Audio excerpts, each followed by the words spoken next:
มันต้องมีแยกใช่ไหมคะอันนี้คืออกใช่ไหม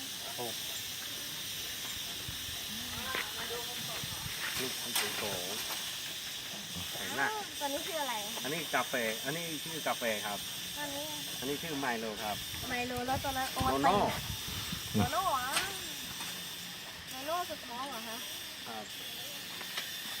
โนโน่ อันนี้เอามือก็ได้หนูดีเอามือ โอ้ยพ่อไม่ดื้อนะ เอาเหลาไม่กินเหลาเลย แล้วก็ตัวเตี้ย ครับ ขอบคุณครับด้วย ครับ ไม่ได้ จะให้ลูกกับหนูหน่อไหม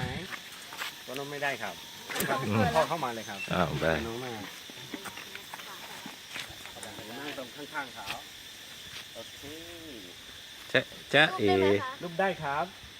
แต่มันกัดหรือเปล่า คุณลุงไม่รับประกัน